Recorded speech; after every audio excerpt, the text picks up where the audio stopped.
J'ai grandi ici, j'ai commencé à faire du vol à voile en 1975 et je n'ai jamais cessé de voler jusqu'à devenir professionnel depuis donc maintenant 35 ans.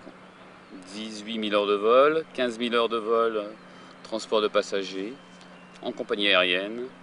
Toujours au départ de Nantes Atlantique, j'ai fait un choix du transport régional. J'ai trouvé le discours particulièrement intéressant concernant le projet de l'aéroport de Notre-Dame-des-Landes.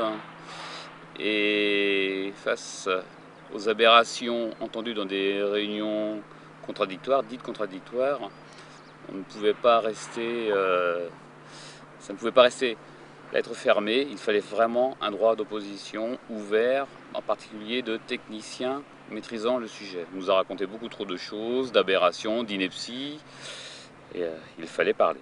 Alors non, tout seul j'aurais pu me poser des questions, on peut effectivement se remettre en question. Il y a un grand nombre de pilotes, pour ne pas dire une majorité. Il y a la majorité silencieuse, c'est un grand classique. Et nous avons créé un collectif de pilotes, doutant profondément de la pertinence de ce projet. Et donc nous avons décidé de créer ce collectif et de répondre à toutes les aberrations, les inepties, les non-dits, et aussi apporter éventuellement quelques contradictions sur d'éventuelles alternatives qui ne nous paraissent pas foncièrement plausibles.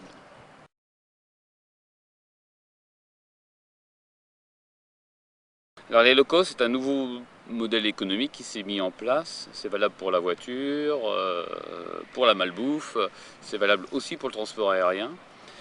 Aujourd'hui, les low-cost, ce sont des compagnies à bas coût qui ont des principes économiques qui ne correspondent à rien à ce que nous avons connu jusqu'à ces 10 dernières années. On peut aujourd'hui se permettre de voyager à bas coût. Il faudra bien évidemment que quelqu'un paye, puisque le transport aérien en particulier, ça a un coût important. Et le low-cost, c'est un modèle aujourd'hui qui est subventionné, ou en tout cas qui reçoit des fonds. Ça s'appelle de l'aide au marketing, très officiellement. Et ça permet de voyager à très peu cher. Maintenant, il y aura des prestations minimalistes offertes pour chaque voyager qu'il faudra sur une compagnie low cost. On peut voyager partout en Europe. Le modèle low cost a été développé aux États-Unis il y a une bonne dizaine d'années. Chez nous, depuis 5 ou 6 ans, ça commence à prendre sérieusement pied. 15% des passagers pour le moment en Europe voyagent avec des compagnies low cost. Il n'est pas impossible qu'un peu plus de 30% des passagers dans les 10 prochaines années voyagent sur ces compagnies à bas coût. Alors on va dire que le low cost c'est la solution de transport aérien pour le futur. On pourrait y croire, mais c'est tendancieux d'y croire. Le low cost n'est sans doute pas un modèle à long terme, puisque le système de subvention permettant aux compagnies low cost d'exister ne perdurera sans doute pas.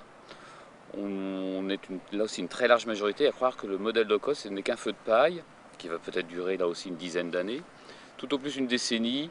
Après, on reviendra sur des compagnies beaucoup plus conventionnelles qui vont remettre elles-mêmes leur propre modèle économique en question, mais ça ne durera pas. La dépendance du low cost est liée au prix du carburant, le carburant étant issu, le kérosène étant issu du pétrole. Le baril de pétrole va très certainement augmenter, tous les analystes financiers en sont convaincus, dans les toutes prochaines années, et le modèle low cost va voler en éclats. D'autant plus que ces compagnies qui ont des modèles économiques et des lois de fonctionnement de droit irlandais, principalement quelques autres de droit anglais, là aussi ça sera profondément remis. C'est en cours déjà par l'Europe.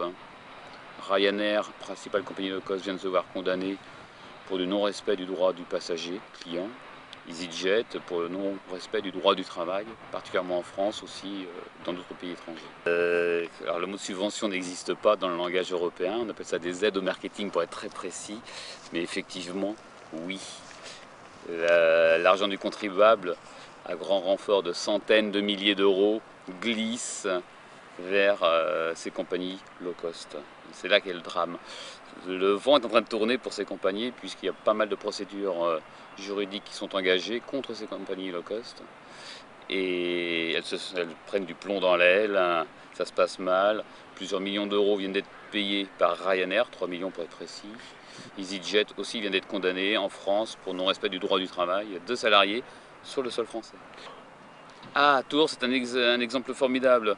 Voilà l'exemple d'une plateforme qui a orienté son modèle directement à un développement économique sur le low cost, ce qui est a priori envisagé aussi pour Notre-Dame-des-Landes. Le modèle économique de Tours, aujourd'hui, cette compagnie ne transportant pas suffisamment de passagers, pour pouvoir fonctionner, a toujours besoin de fonds, de subventions provenant des départements, de la région, d'un syndicat mixte, d'une CCI. Aujourd'hui, plus personne ne veut payer le déficit abyssal de l'aéroport de Tours. Je crois que même la Chambre de commerce ne garantit plus les salaires à la fin de chaque mois aujourd'hui à Tours. Ils sont en cessation de paiement. On pourrait très bien voir cette plateforme en dépôt de bilan. C'est extraordinaire. Ce serait une grande première en France. Poitiers a senti le vent tourner. Poitiers ne veut plus subventionner des compagnies low cost. Bergerac se pose beaucoup de questions. Dans la proximité, uniquement La Rochelle aujourd'hui continue d'abonder, à grand renfort là aussi de centaines de millions, pour que ces compagnies low cost apportent toujours des passagers, parce qu'hypothétiquement, il serait dit que les passagers arrivant sur l'aéroport de La Rochelle apporteraient un développement économique par voie de conséquence. Tout cela reste à prouver, c'est un discours de politiques et d'économistes locaux.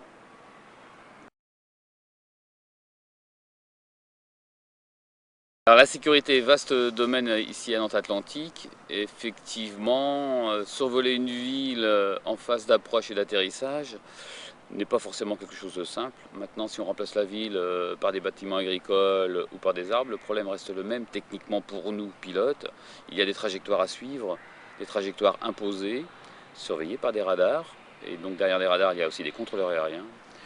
Et Nantes-Atlantique, comme beaucoup d'autres villes qui sont survolées sur les phases d'approche avant l'atterrissage, n'est pas un aéroport dangereux. Il y a 4 classes d'aéroports, 3 classes précisément d'aéroports en France. Nantes-Atlantique fait partie des aéroports classifiés, non dangereux, sans aucune remarque, aucune particularité, que ce soit environnemental. Il n'y a pas de site Céveso que l'on survole, de site industriel.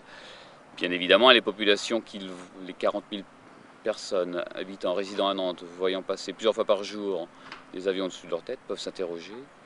Les trajectoires sont parfaitement suivies, surveillées par des radaristes. Si jamais il y avait un problème inhérent côté avion et mauvais pilotage suivi de trajectoire par des pilotes, les contrôleurs aériens sont là normalement pour faire leur travail et avertir d'une déviation, d'un écart sur une trajectoire. Est-ce qu'il existe des alternatives en matière de sécurité pour les vols? Il y a des alternatives pour les approches, en particulier lorsqu'on survole des zones sensibles telles qu'une ville, à Nantes. Le cas existe à Toulouse, existe à Marseille, existe à Strasbourg, existe à Paris principalement, avec des moyens de radioguidage beaucoup plus précis que ce qui est en place à Nantes-Atlantique. Ça fait des années qu'il est demandé des moyens d'approche et de radioguidage beaucoup plus performants à Nantes, particulièrement pour les arrivées par le nord, survolant la ville. La seule chose que nos techniciens locaux ont réussi à obtenir, c'est une déviation de l'axe d'approche qui est légèrement décalé par rapport à la piste. Ce n'est pas un problème, mais on pourrait avoir des moyens de radioguidage, tant en site qu'en azimut, très précis, tels que l'on a au sud de l'aéroport de Nantes lorsqu'on arrive par le lac de Grandlieu, où il n'y a que des oiseaux à survoler. Mais semblerait-il que là, l'argument s'opposant à la mise en place de cet axe qui s'appelle un ILS, l'argument c'est avant tout un argument financier. C'est trop cher? Est-ce que la sécurité des Nantais a un prix à ce niveau-là? Aujourd'hui, on nous répond il est trop cher techniquement de mettre en place un ILS pour une arrivée par le nord, même avec un axe légèrement décalé. Bon, c'est un choix politique. Ceci dit, maintenant, le principe de précaution, s'il doit s'appliquer, autant fermer l'aéroport dans l'Atlantique tout de suite. Ah oui, ces équipements sont installés dans les principales pistes où il y a des survols qui demandent un radioguidage beaucoup plus précis, pour des raisons environnementales, la population survolée, du relief, comme je dis, ou toujours des bâtiments à caractère particulier. Nantes-Atlantique n'en fait pas partie. Il y a une tour Bretagne, le seul gratte-ciel nantais est quasiment dans l'axe de la piste. C'est sûrement beaucoup plus cher qu'installer notre aéroport, cet appareil. Je crois que l'installation d'un ILS est 10 millions d'euros, tout au plus, avec les validations et les calibrages nécessaires tous les ans pour vérifier donc l'exactitude, la performance du moyen de radioguidage. Un aéroport, au bas mot, nous annonce 581 millions, personne n'y croit. On peut peut-être multiplier par 3 le chiffre. Là, on serait beaucoup plus dans le dur. Non, entre 10 millions et 1,5 milliard, il y a peut-être des choix à faire.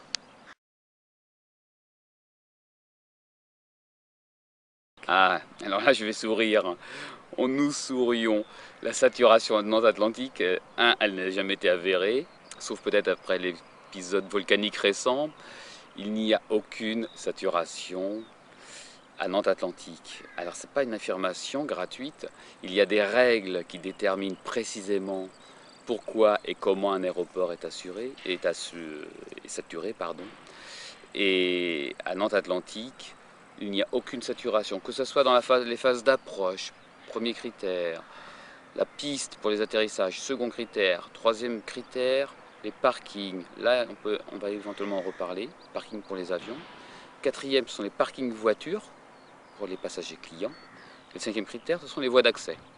Les voies d'accès, on a un périphérique, on a un réseau routier parfaitement développé. On a même le ferré qui n'est pas du tout utilisé alors qu'il passe à 100 mètres, 150 mètres des terminaux.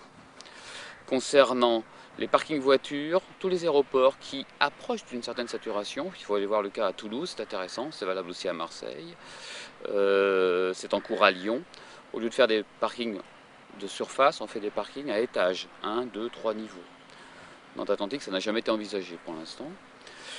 Les parkings avions, Nantes Atlantique pourrait se retrouver limite en saturation parking avion.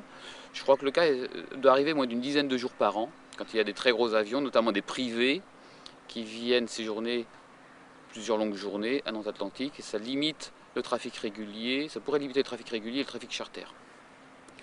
Mais un parking, c'est très très facile à réaliser, ça n'a vraiment pas de coût, c'est insignifiant vis-à-vis du rapport.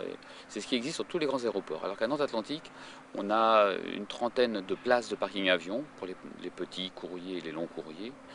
Il y a encore de l'espace vert pour pouvoir développer cette aire de stockage, cette voie de surface. En approche, la piste, on peut mettre 35 à 40 avions à l'heure.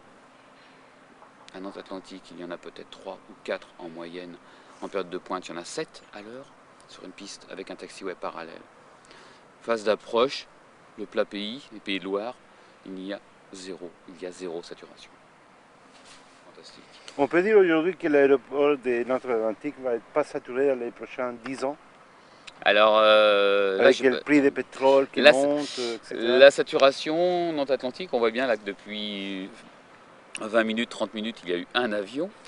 Et je n'ai pas ma boule de cristal, on ne peut pas prédire du transport aérien. Tout ce qu'on sait, c'est que le pétrole, et donc par voie de conséquence, le prix du kérosène va très certainement évoluer.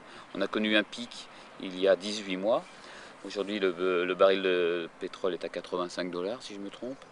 Quand il monte à 115, 120 $, c'est un problème énorme, colossal pour le transport aérien. C'est un poste budgétaire aujourd'hui qui approche les 15 ou 18%, qui devient insupportable. Si le prix du pétrole, comme il va certainement augmenter compte tenu de la demande internationale industrielle, le transport aérien va souffrir considérablement.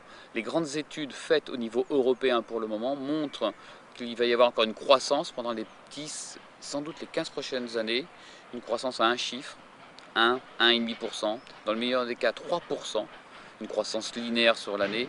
Il faut faire attention parce qu'à Nantes Atlantique, on nous parle de pic de croissance de 5 ou de 7%, c'est uniquement sur du saisonnier.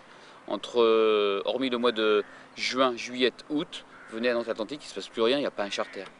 Très très peu, juste le week-end. En ce moment, il y a beaucoup plus d'activités.